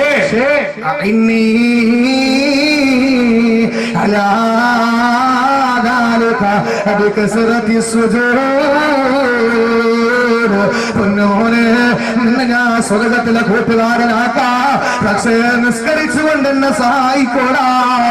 നമസ്കാരം നിലനിർത്തിയിട്ട് സുജൂദ് ചെയ്തെന്നെ ഒന്ന് സഹായിക്കടാ പൊന്നുപോലെ. എന്നാ നിന്നെ ഞാൻ സ്വർഗ്ഗത്തിൽ കൊണ്ടുപോകാ. ആരോടാ പറഞ്ഞത്? 1400 വർഷങ്ങൾക്ക് മുമ്പ് പ്രവാചകന്റെ റിസാലത്തിന്റെ പഞ്ചമത്തിലേക്ക് നോക്കാനുള്ള ഭാഗ്യം കിട്ടിയ സഹാബത്തിൽ റസൂലുള്ളാഹിനെ ഏറെ സ്നേഹിച്ചിരുന്ന റബീഅത്തുബ്നു കഅബ് എന്ന് പറയുന്ന ഖാദിമായ അല്ലാഹുവിന്റെ റസൂലിന്റെ നിഴലായിരുന്ന സഹാബിയോട് പറയുന്ന, സ്വർഗ്ഗത്തിൽ നിന്റെ കൂട്ടുകാരനാക്കാ. പക്ഷേ നിസ്കരിച്ചുകൊണ്ട് എന്നെ നീ സഹായിക്കണം. ഇബാദത്തില്ലാതെ പ്രവാചക സ്നേഹം കൊണ്ട് പറ്റുമോ സ്വർഗം? പറ്റുമോ? ഇല്ല. നിസ്കരിക്കണം. എങ്കിലേ കിട്ടൂ. ഇനി നിസ്കാരം മാത്രം മതിയോ? പ്രവാചക സ്നേഹമില്ലാതെ നിസ്കാരമൊക്കെ ഉണ്ട്, ഭയങ്കര നിസ്കാരമാണ്, ബാങ്ക് കേട്ട അപ്പോഴുള്ള നിസ്കാരത്തിന്. പക്ഷെ പ്രവാചകനോടുള്ള സ്നേഹം കുറവാണ്. എനിക്ക് സ്വർഗ്ഗം കിട്ടൂല. എന്റെ തെളിവെന്താണ്? ഒരാൾ വന്നിട്ട് പറഞ്ഞു, നബിയെ എന്ന ലോകം അവസാനിക്കുക? ചിലരുടെ ചോദ്യം കേട്ടാ ഇപ്പൊ പോകാൻ വേണ്ടിട്ട് തയ്യാറായിരിക്കുക. എപ്പോഴാ ലോകം അവസാനിക്കുക? നബി തങ്ങൾ പറഞ്ഞു, എന്തെങ്കിലും ഉണ്ടാക്കി വെച്ചിട്ടുണ്ടോ കൊണ്ടുപോവാൻ? ചോദിച്ചല്ലോ. എന്നാ ലോകം അവസാനിക്കുക? നബി തങ്ങൾ ചോദിക്കുക, നീ എന്താ കൊണ്ടുപോകാൻ വേണ്ടി വെച്ചിരിക്കുന്നത്? നബിയെ ഒരുപാട് നിസ്കരിച്ചിട്ടും ഒരുപാട് നോമ്പുടിച്ചിട്ടും ഒന്നുമില്ല എന്ന് പറഞ്ഞ സഹാബത്താണ് പറയുന്നത്. എന്ന് പറഞ്ഞാൽ തീരെ ഇല്ലെന്നല്ല, ഫർള് വേണ്ടിയിട്ടുണ്ട്, പിന്നെ ഒരുപാട് നിസ്കരിക്കാൻ, അങ്ങേ പോലെ നിസ്കരിക്കാൻ നമ്മളെ കൊണ്ട് കഴിഞ്ഞിട്ടില്ല. പക്ഷെ എങ്കിലും അള്ളാഹുവിന്റെ പ്രവാചകരെ എന്റെ ഹൃദയം മുഴുവനും അങ്ങാണ്. അള്ളാഹുവിന്റെ റസൂൽ പോലെ നീ ആരെ ഇഷ്ടപ്പെടും. അപ്പൊ രണ്ട് കാര്യം വേണം സ്വർഗത്തിൽ നമുക്ക് പ്രവാചകനെ കിട്ടണമെങ്കിൽ. ഒന്ന് അള്ളാഹുവിന്റെ റസൂലിനെ നമ്മൾ സ്നേഹിക്കണം. രണ്ട് ആ പ്രവാചകന്റെ കൽപ്പനകൾ മുഴുവനും ജീവിതത്തിൽ പ്രവർത്തിച്ച് കാണിച്ചു കൊടുക്കണം. അതെന്താ നമുക്ക് കഴിയാത്തത്?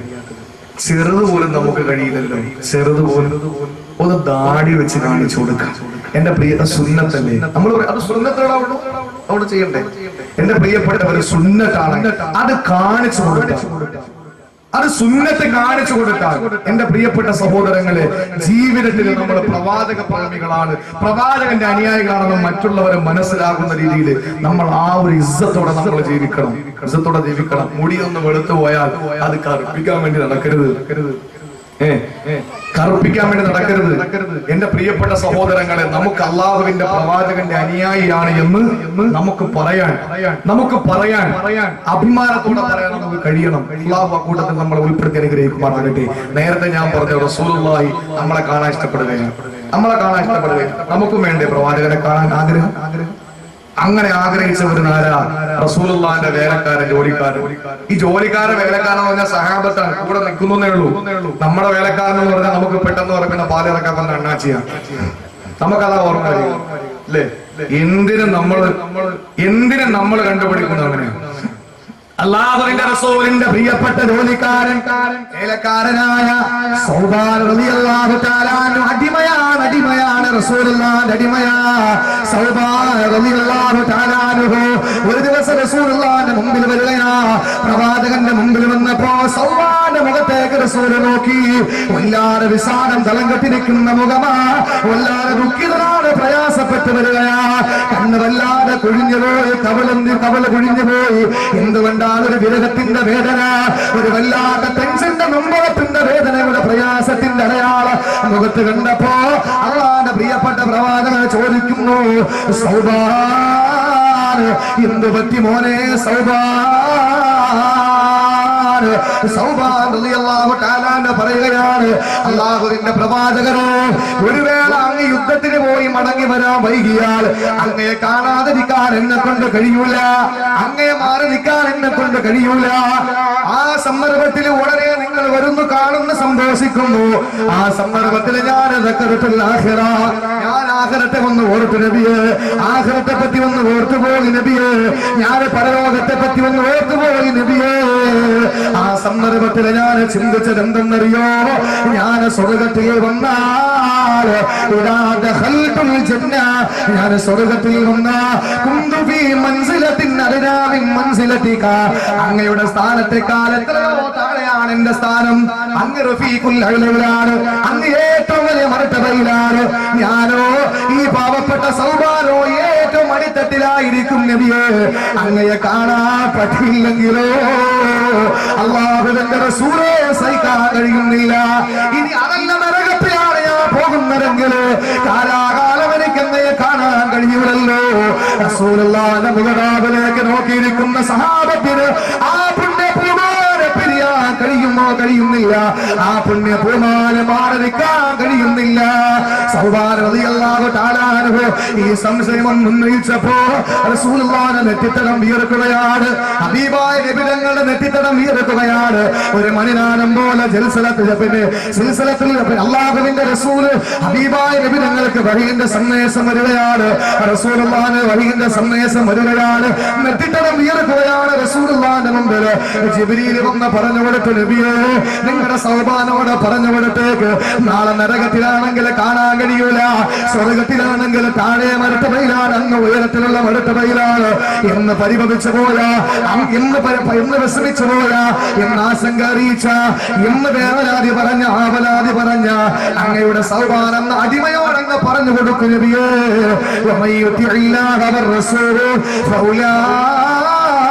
مع الذين أنعم الله عليهم من النبيين والصديقين والشهداء والصالحين وحسن أولئك رفيقا. അങ്ങ് പറഞ്ഞു കൊടുത്തേക്ക് നബിയെ, ആര് അള്ളാനെ വഴിപ്പെടുന്നു, റസൂലിനെ ആര് വഴിപ്പെടുന്നു, തീർച്ചയായിട്ടും അവര് പ്രവാചകന്മാരോടൊപ്പമാണ്, സഹാബത്തിനോടൊപ്പമാണ്, ശുഹദാക്കളോടൊപ്പമാണ്. അല്ലാഹുവിന്റെ റസൂൽ പറയും, പരിശുദ്ധ ഖുർആൻ പറയുന്നു, അവരല്ലേ നല്ല കൂട്ടുകാര്. അങ്ങനെ സൗബാൻ റളിയല്ലാഹുവിന് സന്തോഷമായി. അടുത്തുനിന്ന് അനസ് റളിയല്ലാഹു ചോദിച്ചു, നബിയെ നിങ്ങൾ പറഞ്ഞല്ലോ സന്തോഷമാണ് ഒരുമിച്ച് കൂടുന്നൊക്കെ, ഇത്രയും പേരവിടെ ഒരുമിച്ച് കൂടുമ്പോ ഞങ്ങൾ എവിടെയാ നോക്കുക, എവിടെ കണ്ടുപിടിക്കാൻ, എവിടെയാ ഞങ്ങൾ തിരയേണ്ടത്?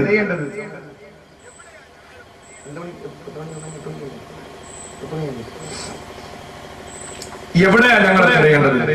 അല്ലാഹുവിന്റെ പ്രിയപ്പെട്ട പ്രവാചകൻ ആ സന്ദർഭത്തിൽ അനസ് റളിയല്ലാഹുവിനോട് പറഞ്ഞു, അനസേ 3 സ്ഥലങ്ങളിൽ ഞാൻ ഉണ്ടാവും. 3 സ്ഥലങ്ങളിൽ. ഒരു കാര്യം ഞാൻ പറയാം, ഈ 3 സ്ഥലം എഴുതി പഠിച്ചുകൊണ്ട് നല്ലതുപോലെ ജീവിക്കാതിരുന്നാൽ ഈ പറയുന്ന എനിക്ക് നാളെ അവിടെ കാണാൻ പറ്റില്ല, നിങ്ങൾക്ക് കാണാൻ പറ്റില്ല. 3 സ്ഥലങ്ങളിൽ എന്നെ കാണാം മനസ്സേ. എവിടെയൊക്കെയാണ്? അല്ലാഹുവിന്റെ റസൂല് പറഞ്ഞു,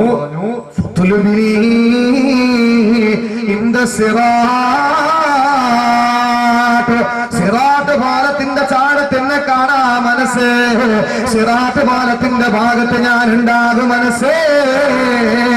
ഏതാ സിറാത്ത്? 3000 വർഷത്തെ വഴി ദൂരമാണ്. 1000 വർഷം കയറ്റമല്ലോ, 1000 വർഷ സമനിരപ്പല്ലോ, 1000 വർഷ കുത്തിറക്കമാണ്. 3000 വർഷത്തെ വഴി ദൂരമാണ് സിറാത്ത്. 3000 വർഷത്തെ വഴി ദൂരം, അത്രേ ഉള്ളൂ. അതൊക്കെ ഞാൻ എപ്പോഴും ഓടിക്കടന്നു ചോദിച്ചാൽ മതി, അങ്ങനെ ഓടിക്കടക്കാൻ പറ്റൂല. അവിടത്തെ ഒരു ദിവസം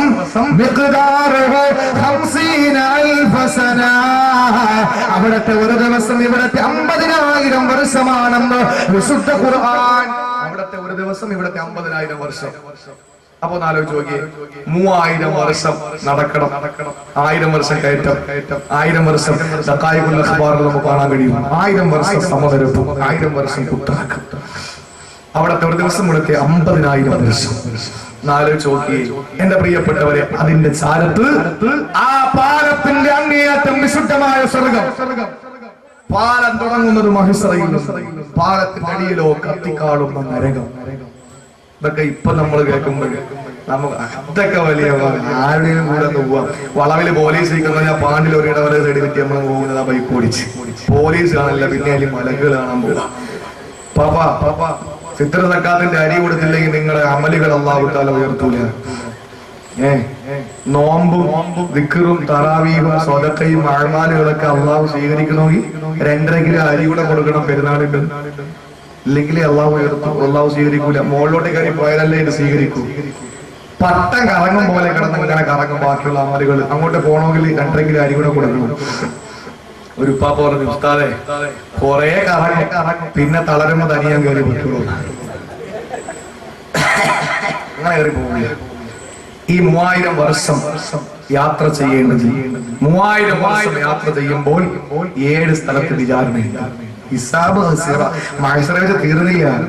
7 സ്ഥലത്ത് പ്രത്യേക ഉദ്യോഗസ്ഥരുണ്ടാകും. ഇന്ന റബ്ബക ലബിൽ മിർസാദ്, അല്ലാഹു 10 സ്ഥലത്താണ് ഒളിഞ്ഞിരിക്കുക. ചെല്ലുമ്പോൾ അള്ളാഹു ഒളിഞ്ഞിരിക്കാൻ അള്ളാഹു തആല ഇറങ്ങി വരുമെന്ന് പറഞ്ഞാൽ 1-ാം ആകാശത്ത് ഇറങ്ങി വരുമെന്ന് പറഞ്ഞാൽ പടച്ചോണിന്ന് ഇറങ്ങി വരികയല്ല, അവന്റെ സാമീപ്യം ഉണ്ടാകും, അവന്റെ മലക്കളുടെ സാന്നിധ്യം ഉണ്ടാവും. അള്ളാഹു പരിസ്ഥലത്താണ് ഒളിച്ചിരിക്കുക എന്ന് പറഞ്ഞാൽ അവന്റെ മലക്കളെ ഒളിച്ചിരുത്തിരിക്കുക. 7 സ്ഥലത്ത് നമ്മൾ 7 കാര്യങ്ങളെ പറ്റി ചോദിക്കും. സമീപത്ത് എവിടെയെങ്കിലും ഇൻഷാ അല്ലാഹ് വരുമ്പോ ആ 7 കാര്യങ്ങൾ എന്താണ് നമുക്കപ്പോ പറയാം. സിറാത്ത് പാലത്തിന്റെ ചാരത്ത് നബി പറയുകയാണ്, എന്നെ നിങ്ങൾക്ക് അന്വേഷിക്കാം. അനസ് റളിയല്ലാഹു അൻഹു സഹാബത്തൊക്കെ അങ്ങനെ ഒരു സംശയം കിട്ടിയാൽ അപ്പോഴപ്പോഴും തീർത്തു പോകും. നമ്മളാണെങ്കിൽ ഓക്കെ എന്നാ പിന്നെ അവിടെ കാണാം, അസ്സലാമു അലൈക്കും. പെരുന്നാളിന്റെ അന്ന് വരുമല്ലോ, ഒരു മാസത്തെ കഠിനാധ്വാനത്തിന്റെ സമാപ്തി കുറിച്ച് പെരുന്നാളിന്റെ അന്ന് 100 രൂപയുടെ ഒരു ഫോട്ടോസ്റ്റാറ്റ് ഉസ്താദിന്റെ കയ്യിലും വെച്ച് കൊടുത്ത് ഉസ്താദിന്റെ വെള്ളക്കോട്ടിലും മുഴുവനും മൂക്കളയും വെച്ച് കഴിച്ച് ദുആ ചെയ്ത് ഖതീബുമാരൊക്കെ 2 ദിവസത്തേക്ക് പിന്നെ റെസ്റ്റാണ്. കൂട്ടാൻ കാരണം ഷാക്കേനെ കൊടുക്കുന്നത്. അതൊക്കെ കഴിഞ്ഞ് വീട്ടിൽ പോയി അസ്സലാമു അലൈക്കും ഉസ്താദ്, ഇനി നമുക്ക് കാണാം അടുത്ത റമദാനെ കാണാം. സ്ത്രീകള് തറാവി കഴിഞ്ഞ് സന്തോഷത്തോടെ പെരുന്നാളിന്റെ തലേ ദിവസം പിറ കണ്ടു എന്ന് അറിയിപ്പ് വരുമ്പോ ഭയങ്കരമായിട്ട് കെട്ടിപ്പിടുത്തും ദുആ ചെയ്യും. മക്കളെ ദുആരക്കണേ ആയിഷാക്ക് വേണ്ടി എന്നൊക്കെ പോലെ ദുആരക്ക് എന്താണ് ഈ കുപ്പായ നാളെ കഴിയും സൂപ്പർ വൈറ്റ് നോക്കി അടുത്ത പിറ വഴി എടുക്കും. അതാണ് എന്റെ പ്രിയപ്പെട്ടവരെ, അള്ളാഹുവിന്റെ റസൂല് പറഞ്ഞു സിറാത്ത് നിങ്ങൾ അങ്ങ് നോക്ക്. അനസ് ചോദിച്ചു, നബിയെ നിങ്ങൾ അങ്ങനെ പറഞ്ഞിട്ടങ്ങ് പോകും, അവിടെ കണ്ടില്ലെങ്കിലും? നമ്മളെല്ലാം കൂടെ സിറാത്തിനകത്ത് നിങ്ങൾ അവിടെ കണ്ടില്ല യാദൃച്ഛികമായിട്ട്, ഞങ്ങൾ എന്താ ചെയ്യാ? പെട്ടുപോകും. അള്ളാഹുവിന്റെ റസൂല് പറഞ്ഞു, വിഷമിക്കണ്ട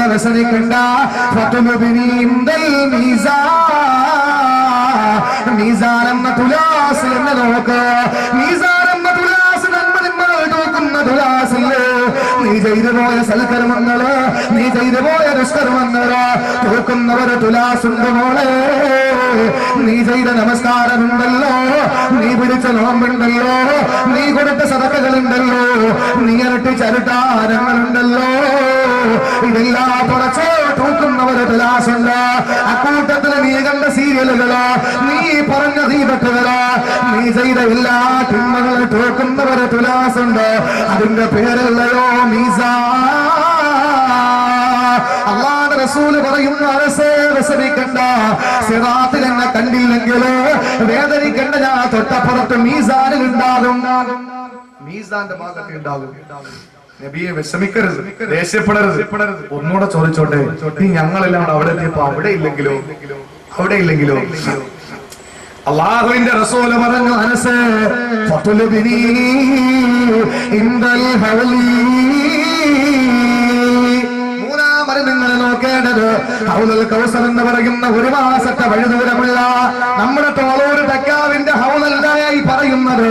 പിന്നെയോ ഹൗലുൽ കൗസർ 1 മാസത്തെ വഴിദൂരമാണ്. ഒരു ദിവസം ഇവിടെ 50,000 വർഷം, അങ്ങനെ കണക്ക് കൂട്ടി 1 മാസത്തെ വഴിദൂരമുണ്ടല്ലോ. ആ വഴിദൂരം സഞ്ചരിച്ചാൽ ആ ഹൗലൊന്ന് ചുറ്റി വരിക. അതിന്റെ കോപ്പകളും നക്ഷത്രങ്ങളൊക്കെ ധാരാളമുണ്ട്. അതിന്റെ പാനീയമോ കല്ലറ വെള്ളം പാലിനേക്കാൾ വെളുപ്പാണ്, വെണ്മയാ. അതിന്റെ മാധുര്യമോ തേനിനേക്കാൾ മാധുര്യമാ. അതിന്റെ സുഗന്ധമോ കസ്തൂരിയേക്കാൾ വാസനയാണ്. ആരെങ്കിലും അതിൽ നിന്ന് കുടിച്ചാൽ പിന്നെ ഒരിക്കലും ദാഹിക്കൂല. എന്റെ പ്രിയപ്പെട്ടവരെ, ഹൗലുൽ കൗസറിന്റെ സ്ഥാനത്ത് എന്നെ നോക്കണേ. ഈ സന്ദർഭത്തിൽ നബി തങ്ങള് സഹാബത്തിന്റെ അടുത്ത ചോദ്യം മനസ്സിലാക്കിയിട്ട് പറഞ്ഞു, സഹാബത്തെ, ഈ 3-4 സ്ഥലത്തല്ലാതെ ഞാൻ ഉണ്ടാവൂല, വിഷമിക്കണ്ട, ഈ ചോദ്യങ്ങൾ ചോദിക്കണ്ട, ഈ 3-4 ഭാഗത്ത് ഞാൻ ഉണ്ടാകും. മനസ്സേ, ഈ 3 ഭാഗത്ത് ഞാൻ ഉണ്ടാകും, എവിടെയെങ്കിലും നിങ്ങൾ ഉണ്ടാവും. അള്ളാഹുവിന്റെ റസൂല് പറഞ്ഞു, മീസാൻ നമുക്ക് വിശദീകരിക്കണം. മീസാൻ ആരുടെ നന്മ തൂങ്ങുന്നോ അവരെ വിജയിച്ചു, ആരുടെ തിന്മ തൂങ്ങുന്നോ അവർ പരാജയപ്പെട്ടു. നന്മ തൂങ്ങാൻ എന്ത് ചെയ്യണം, തിന്മ തൂങ്ങാതിരിക്കാൻ എന്ത് ചെയ്യണം, അത് ഇൻഷാ അല്ലാഹ് വേറെ എവിടെയെങ്കിലും പറയാം. ഒപ്പം ഒരു കാര്യം ഞാൻ പറഞ്ഞിട്ട് പോകും, അവിടെ എല്ലാവർക്കും അല്ലാഹുവിന്റെ റസൂൽ വെള്ളം കോരി കൊടുക്കും. അള്ളാഹുവിന്റെ റസൂലിന് കിട്ടിയ ഹൗദുൽ കൗസറിൽ വെള്ളം കൊടുക്കും. പക്ഷേ ഒരു വിഭാഗം വരുമ്പോൾ റസൂൽ പറയും, മാറിക്കാൻ തരില്ല. അതാരാ? എല്ലാരും ആര് ചെന്നാലും വെള്ളം അള്ളാഹുവിന്റെ റസൂല് കോരി കൊടുക്കും. പക്ഷേ ഒരു വിഭാഗം വരുമ്പോൾ അള്ളാഹുവിന്റെ സഹോദരിമാരെ ശ്രദ്ധിച്ച് കേട്ടോ, റസൂല് പറയും, മാറനിക്ക് തരൂല, ഹൗദിൽ നിന്ന് ആട്ടി ഒഴിക്കുമെന്ന് നബി മുഹമ്മദ് മുസ്തഫ. അത് വേറെ ആരുമല്ല, തൊട്ടപ്പുറത്തെ പെങ്ങൾ നിന്റെ കിണറ്റിൽ നിന്ന് വെള്ളം കോരാൻ വരുമ്പോ തൊട്ടിയും കയറുമെടുത്ത് മാറ്റി വെക്കുന്ന പെണ്ണ്. ആദരവായ പ്രവാചകൻ പഠിപ്പിക്കുന്നു, മറ്റുള്ള സഹോദരങ്ങൾക്ക് നീ ഒരു തുള്ളി വെള്ളം മുടക്കിയോ എന്നാ വെള്ളം നിനക്ക് ഹൗദിൽ നിന്ന് നാട്ടി ഓടിക്കുമെന്ന് ആദരവായ പ്രവാചകൻ നബി മുഹമ്മദ് മുസ്തഫ. ഒരു തുള്ളി വെള്ളം യോജിച്ചു വരുന്ന, ഒരു തുള്ളി വെള്ളം യാചിച്ചു വരുന്ന പാവപ്പെട്ട സമുദായത്തിന് വെള്ളം കുടിക്കാൻ കൊടുക്കാതെ, അവർക്ക് വെള്ളം കുടിക്കാനുള്ള മതിയായ ദാഹജലം കൊടുക്കാതെ മാറി നിൽക്കുന്ന എന്റെ സഹോദരിമാരോട് ചോദിക്കട്ടെ, വീട്ടിന്റെ കൊട്ടാരത്തിന്റെ വലിയ വാതിൽക്കൽ വന്ന് കാര്യം വെല്ലടിക്കുമ്പോ, അവന്റെ വേഷഭൂഷാദികൾ കാണുമ്പോ, നിന്റെ വിമ്മറപ്പടിയിൽ നിന്റെ സിറ്റ് ഔട്ടിൽ കയറ്റിയിട്ടാൻ കൊള്ളാത്തവനാണ് വന്നതെന്ന് മനസ്സിലാക്കുമ്പോ അവനെ ഇറക്കി വിടുന്ന എന്റെ പ്രിയപ്പെട്ട സഹോദരങ്ങള്, പാവപ്പെട്ട സഹോദരിമാര്, ഈ ജലക്ഷാമം വന്നപ്പോ എത്രയോ സഹോദരിമാരാണ് മണിക്കൂറുകളോളം കുടവുമാകിട്ട് പാവപ്പെട്ട സഹോദരിമാര് മുനിസിപ്പാലിറ്റിയുടെ പഞ്ചായത്തിന്റെ വെള്ളത്തിന്റെ മുമ്പിൽ കൂടിക്കേണ്ടി വന്നത്. ആ സന്ദർഭത്തിൽ അല്ലാഹു തആല ധാരാളമായി സുലഭമായി വെള്ളം കൊടുത്ത ഏതോ ഒരു സമ്പന്നന്റെ വീട്ടിന്റെ മുമ്പിൽ ആ വീട്ടിൽ ചെന്ന് വെള്ളം കോരാൻ ചോദിച്ചപ്പോ, ഞങ്ങളുടെ വെള്ളം തീർന്നു പോയാൽ ആരാ സഹായിക്കാരെന്ന് പറഞ്ഞിട്ട് തൊട്ടിയും എടുത്ത് അകത്ത് കൊണ്ടുവച്ചിട്ട് മോട്ടറിന്റെ കണക്ഷൻ മാറ്റിയിട്ട് എന്റെ പ്രിയപ്പെട്ട സഹോദരിമാര് ഈ സമുദായത്തിൽ ഉണ്ടാകുമ്പോൾ അവര് നാളെ അള്ളാഹുവിന്റെ റസൂലിന്റെ ഹൗദുൽ കൗസറിന്റെ ചാരത്ത് വരുമ്പോൾ നിബിധങ്ങൾ പറയും തരില്ല, നിബിധങ്ങൾ പറയും തരില്ല. എന്റെ പെങ്ങളെ, അല്ലാഹു തആല നമ്മുടെ വലം കൈയിൽ തന്ന, വലം കൈ മേൽക്കാക്കിയ മൃഗങ്ങൾ അത് വെള്ളം കൊടുക്കാതിരുന്ന, ആട് കരയുമ്പോൾ, ആട് വിളിക്കുമ്പോ, പശു കരയുമ്പോ, പോത്ത് വിളിക്കുമ്പോ അതിനൊരു തുള്ളി വെള്ളം കൊടുക്കാതിരുന്നാൽ എന്റെ പെങ്ങളെ, നിനക്ക് അല്ലാഹുവിന്റെ റസൂലിന്റെ ഹൗദിൽ നിന്ന് വെള്ളം കിട്ടില്ല മോളെ. അതുകൊണ്ട് വെള്ളം ആര് കൊടുക്കുന്നു അവർ കൊടുത്തേക്കണം. വെള്ളം കുടിക്കാനാണല്ലോ നമ്മുടെ മുമ്പിൽ വന്ന് കൈനീട്ടുന്നത്. പിന്നെ ഒരു കാര്യം, ചിലരെ കാണുമ്പോ നമുക്കറിയാം, ചോറ് കഴിച്ചിട്ട് കുറെ ദിവസമായി, വെള്ളം കുടിച്ചിട്ട് കുറെ ദിവസമായി, പൈസ വേണമെന്ന് പറഞ്ഞാൽ അവനെ പിടിച്ച് അടുത്ത കടയിൽ കൊണ്ട് കയറ്റിയിട്ട് ഭക്ഷണം വാങ്ങി വെള്ളം വാങ്ങിച്ചു കൊടുക്കണം. ഇല്ലെങ്കിൽ അവൻ മറ്റേ വെള്ളം കുടിക്കും, പൈസ കൊണ്ടുപോയി. അതാ കൈനീട്ടി വരുന്നവൻ അവന് വെള്ളം, നമ്മൾ ആഹാരം നമ്മൾ വാങ്ങി കൊടുക്കണം. ഇല്ലെങ്കിൽ അവൻ കൊണ്ടുപോയി മദ്യപിക്കും. അതിന് നമ്മൾ സമാനം പറയേണ്ടി വരും. എന്റെ പ്രിയപ്പെട്ട സഹോദരങ്ങളെ, ചുരുക്കി പറഞ്ഞാൽ നമ്മൾ ജനങ്ങളുമായിട്ടൊന്ന് ഇറങ്ങി പ്രവർത്തിക്കണം. ജനങ്ങളുടെ വിഷമം നമ്മൾ മനസ്സിലാക്കണം. അവരുമായിട്ട് നമ്മളൊന്ന് അവര് നമ്മളുമായിട്ടുള്ള ഒരു ബന്ധം ഉണ്ടാക്കണം. എങ്കിലാണ് പ്രവാചകന്റെ ജീവിതത്തിൽ നമുക്ക് അള്ളാഹുവിന്റെ റസൂലിനെ മനസ്സിലാക്കാൻ കഴിയുക. അതുകൊണ്ടാണല്ലോ നോമ്പ് പോലും നിർബന്ധമാക്കിയത്. നിങ്ങൾ നോമ്പ് നിർബന്ധമാക്കപ്പെട്ടത് നിങ്ങൾ പാവപ്പെട്ടവന്റെ വിശപ്പ് നിങ്ങളൊന്ന് മനസ്സിലാക്കണം. 12 മണിക്കൂർ പട്ടിണി കിടന്നിട്ടൊന്ന് മനസ്സിലാക്ക്. അത് നമുക്കൊന്നും മനസ്സിലാവൂല. കാരണം എന്താ, മഗ്‌രിബിന്റെ സമയം മുതൽ ചാപ്പാട് തുടങ്ങിയാൽ സുബഹിയുടെ സമയം വരെ തീറ്റിയാണ്, ഇല്ലേ? അത് നമ്മുടെ സ്വഭാവമാണ്, ഇല്ലേ? ജീവിതത്തിൽ ഏറ്റവും നല്ല ബാങ്ക് ഏതാ? ഇഷ്ടപ്പെട്ട ബാങ്ക്, വെറുപ്പുള്ളൊരു ബാങ്ക്, ഓ സുബഹിയുടെ ബാങ്ക്. അത് കേൾക്കാൻ തന്നെ ഒരു അസ്വസ്ഥതയാണ് ചിലർക്ക്. എന്നാൽ ബാങ്ക് ഇഷ്ടപ്പെട്ട ഒരു ബാങ്കുണ്ട്, അത് വർഷത്തിൽ ഒരു മാസം ഒരു വക്കത്തിന് കിട്ടും. റമളാനിന്റെ മഗ്‌രിബിന്റെ ബാങ്ക്. അത് കേൾക്കാൻ വേണ്ടി നമ്മൾ കാതോർത്തിരിക്കും, നോമ്പ് തുറക്കാൻ. എന്റെ പ്രിയപ്പെട്ട സഹോദരങ്ങളെ, അതുകൊണ്ട് ഖുർആനിലെ പ്രവാചകൻ അല്ലാഹുവിന്റെ റസൂലിനെ ലോകത്ത് പരിചയപ്പെടുത്തി. അല്ലാഹുവിന്റെ റസൂലിനെ സ്നേഹിച്ച ഒരൊറ്റ ഉദാഹരണം എന്റെ പ്രിയപ്പെട്ടവരെ, സെയ്ദ് ബിൻ ഹാരിസ് റളിയല്ലാഹു അൻഹു. വേറെ ആരെ പോലെയല്ല സെയ്ദ്. ഖുർആനിലെ ഏക സഹാബി സെയ്ദാണ്. അബൂബക്കർ റളിയല്ലാഹുവിന്റെ പേര് ഖുർആൻ പറഞ്ഞിട്ടില്ല, ഉസ്മാന്റെ പേര് പറഞ്ഞിട്ടില്ല, ഉമർ റളിയല്ലാഹുവിന്റെ പേര് പറഞ്ഞിട്ടില്ല, അലി റളിയല്ലാഹുവിന്റെ പേര് പറഞ്ഞിട്ടില്ല. ഖുർആനിൽ പേര് പറയപ്പെട്ട ഒരേ ഒരു സഹാബി അത് സെയ്ദ് ബിൻ ഹാരിസ. സെയ്ദ് കുട്ടിയായിരുന്ന കാലത്ത് അല്ലാഹുവിന്റെ റസൂലിന്റെ കൂടെ പോയി. അത് പ്രത്യേക സാഹചര്യത്തിലാണ്. ഖദീജ ബീവിയുമായിട്ടാണ് ആ ബന്ധം. വാപ്പായും ബന്ധുക്കളും അറിഞ്ഞു സെയ്ദ് റസൂലുള്ളാഹിന്റെ കൂടെയുണ്ട്. ആ റസൂലുമൊത്ത് ജീവിക്കുകയാണ്.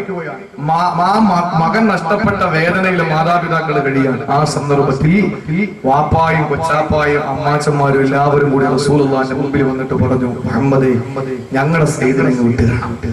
റസൂല് പറഞ്ഞു, ഞാനൊന്നും പറയില്ല, സെയ്ദ് വരൂ എന്ന് വിളിച്ചോണ്ട് പോയി. ആ സന്ദർഭത്തിൽ സെയ്ദ് റളിയല്ലാഹു തആല കടന്നു വരികയാണ്. സെയ്ദ് റളിയല്ലാഹു അൻഹു ദൂരം നോക്കുമ്പോൾ ഉപ്പയാണ്, കൊച്ചാപ്പയാണ്, മാമമാരാ.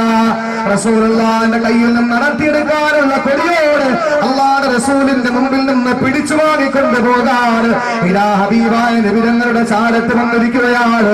ആ സന്ദർഭത്തിൽ സെയ്ദ് ബിൻ ഹാരിസ് റളിയല്ലാഹു തആല പറയുകയാണ്, നബിയേ, ഒരിക്കലും ഞാൻ പോകൂല, അങ്ങയോടുള്ള ജീവിതം എനിക്ക് മടുത്ത് ആ അങ്ങയോടുള്ള ജീവിതം എനിക്ക് മതിയാകില്ല. ഒരിക്കലും അങ്ങയെ പിരിഞ്ഞെനിക്ക് പോകാൻ കഴിയില്ല.